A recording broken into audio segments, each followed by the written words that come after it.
প্রিয় দর্শক, pension scheme নিয়ে শিক্ষক সমিতিদের সঙ্গে বৈঠক করবেন ওবায়দুল কাদের। সর্বজনীন পেনশন স্কিম নিয়ে চলমান আন্দোলনের পরিপ্রেক্ষিতে আগামীকাল বৃহস্পতিবার 4 জুলাই সকালে শিক্ষক নেতাদের সঙ্গে বৈঠক করবেন সড়ক পরিবহন ও সেতুমন্ত্রী এবং আওয়ামী লীগের সাধারণ সম্পাদক ওবায়দুল কাদের।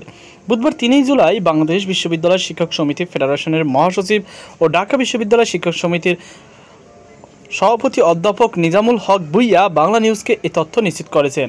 তিনি বলেন, ওবায়দুল কাদের আমাদের সঙ্গে বৈঠকের কথা বলেছেন। আগামীকাল সকালে বৈঠক অনুষ্ঠিত হবে, তবে এখনও সময় জানানো হয়নি। আন্দোলন চলমান থাকবে কিনা জানতে চাইলে তিনি আরও বলেন, দাবি আদায় না হওয়া পর্যন্ত আমাদের আন্দোলন চলবে। এদিকে আজ 3য় দিনের মতো কর্মবিরতি পালন করেছেন ঢাকা বিশ্ববিদ্যালয় সহ 35 পাবলিক বিশ্ববিদ্যালয়।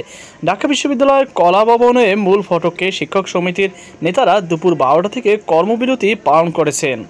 তো প্রিয় দর্শক, আশা করি বুঝতেই পেরেছেন যে সর্বজনীন যে একটি পেনশন স্কিম রয়েছে, এটা নিয়ে তীব্র আন্দোলন চলছে শিক্ষক সমিতির মধ্যে।